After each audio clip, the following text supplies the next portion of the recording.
What do you guys want to talk about? I feel like we were just talking about these guys. Chapter 1086 dropped yet another bombshell revealing more information of Emu and their identity, as well as giving us the full names of all of the Gorosei, and the chapter ending with the former king of God's Valley, the leader of the God's Knights, Saint Garling Figarland, who might actually be Shanks's father. So strap in as we have a lot to discuss. Consider this a chapter review, I guess. I just wanted to talk about it. It's a 10 out of 10. Go read it. But let's start off with Emu, or in this case, Saint Emu Nerona, as they hail from the house of Nerona. Now, this person is very interesting, as Eva kind of suggests something we've all been theorizing for years, and that Emu has had the eternal surgery done on them by a previous user of the Opi no Mi. Now, this is all important because this might explain why Emu was chosen as the king of the world in the first place, something we dabbled in a previous video, basically boiling down to the fact it's because of their blood lineage.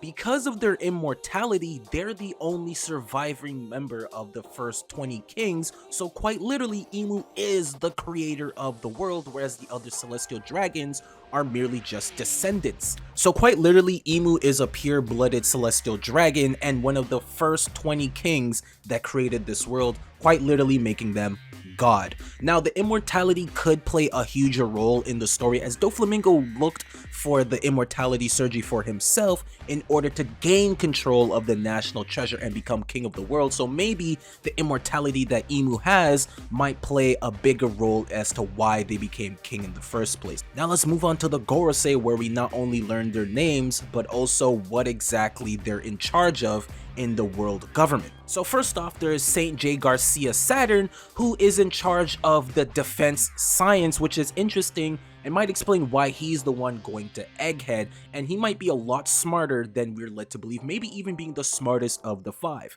Then we have the tall looking one with the large mustache. He's in charge of the environment, and his name is Saint Marcus Mars, named after the planet Mars. Then there's the short bald one with the birthmark on his head and the large mustache. His name is Top Man Top Man is crazy. Top Man Valkyrie, based off of the Valkyries, of course, as well as the planet Mercury. He's in charge of laws and justice. So basically, he's the one who's in charge and possibly created the laws and rules of the One Piece world, and maybe even the Marines in general, which is pretty cool. Then we have the bald one, who is no longer gonna be named Gandhi, as he finally has a name, Ethan Baron V. Nusjuro. The V could stand for Venus, but the Nusjuro is interesting as it might hint that he does actually originate from Wano. He's in charge of the finance, so he's basically their accountant, and he's always about his money, which is dope. And finally, we have the youngest looking one named Shepherd Jew Peter. Kind of an interesting name, but he is in charge of agriculture, and interesting enough, all of them are known as military or warrior gods, thus hinting even further that these guys are extremely powerful. Being called a warrior or military god is crazy because these guys must be top dogs for real. Which I forgot to mention in my last video, because Sabo, who is a Logia, was severely injured by that attack, that means that these guys possess quite a high amount of Haki, or it's an ability that is able to bypass a Logia's body. Either way, these guys are extremely powerful and very interesting. But on to another crazy reveal, it's that the giant shadow weapon that was used to destroy Lelouch Kingdom is not actually an ancient weapon, but in fact something created by Dr. Vegapunk. Now this is very fascinating, as it's called the Mother Flame, might even hinting that this eternal source that Vegapunk was looking for, that was used to fuel the ancient giant as well as used back during the Void Century, might in fact be fire, that a lot of people speculate because of sun god Nika, but also Lilith said she wanted to make an eternal flame so they can create their own sun. Now, why exactly would Vegapunk create such a weapon like this? I think I know the answer. I truly believe that possibly Vegapunk and the Gorosei are using this weapon as a counter for the ancient weapons. We do know that they are searching for counters of the ancient weapons, as they went looking for the blueprints of Pluton that Frankie burnt. So I think this is yet another weapon that probably might be a counter to Uranus that they now have in their possession. Probably wasn't even intended to be a weapon of mass destruction, but more so an experiment One thing we learned in the story, and a major theme with Frankie, is that it doesn't matter what type of ship or weapon you create, it's all based on the user's desire and will on whether or not it could be a weapon of mass destruction. Something like the ancient weapons could be used to destroy the world, or they could be used to save it. We know that they're very important, and at Laugh Tale you find their true nature and purpose. And so maybe Vegapunk did not intend for this weapon to just annihilate islands off the face of the map, but had a different intention, but the Gorosei doing Gorosei things don't really care and want to use it for their own needs and annihilate anyone that gets in their way. But another powerful weapon that everyone could use is hitting that subscribe button, as you guys have literally the choice to make or break this channel. If you made it this far into this video, I'd greatly appreciate it, as you guys could get even more content like this if you do so.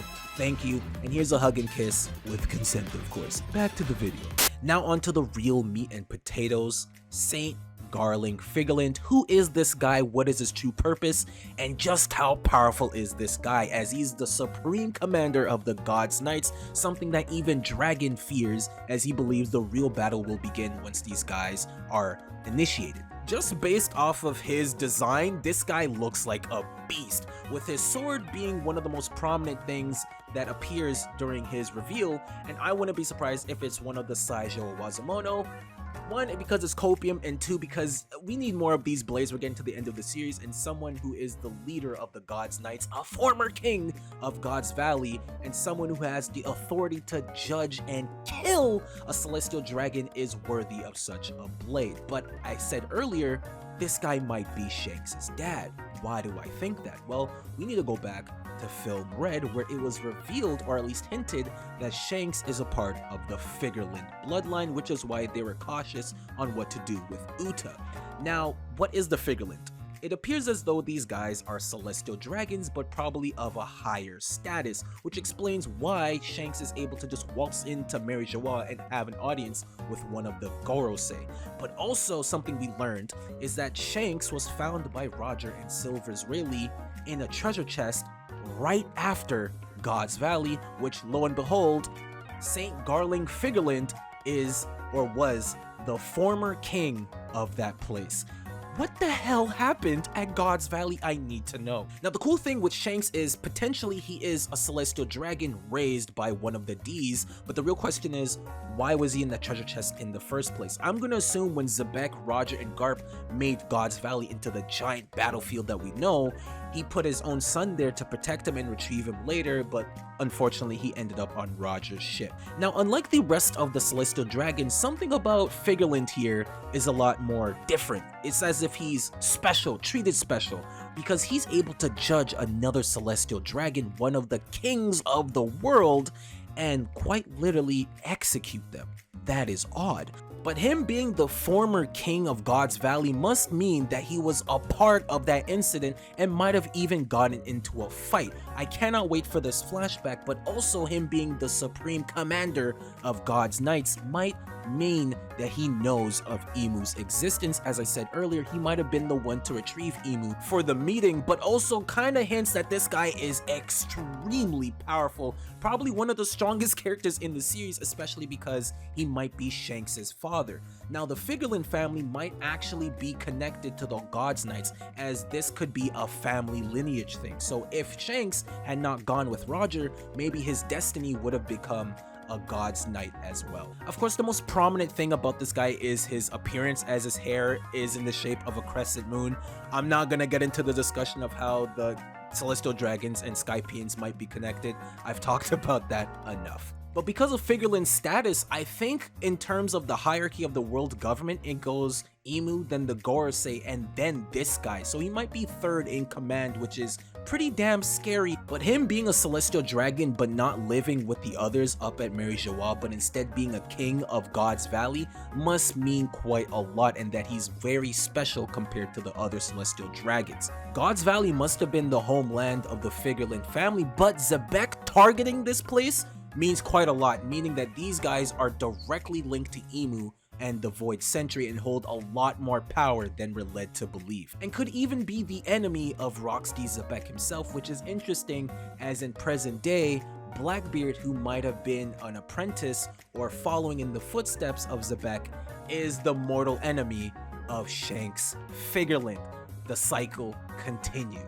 But him being a celestial dragon, king of God's Valley, and the leader of the God's Knights suggests that this guy is not only extremely important, but probably one of the strongest characters in the series. A lot of things are changing, and I think this guy is a much needed addition, as the government were clearly outmatched against the pirates. For the final war, I was like, these guys are gonna get swept, but now things are getting a lot juicier. Now, there's an interesting theory going around stemming from the conversation between Shanks and Whitebeard, saying that his scar aches whenever he sees Shanks' face, and a lot of people are speculating that the person who scarred Whitebeard was actually Figarland Garling, who could potentially be Shanks' dad. Although I love this idea and it makes sense, as both of these guys were at God's Valley, so it's quite a possibility they were fighting.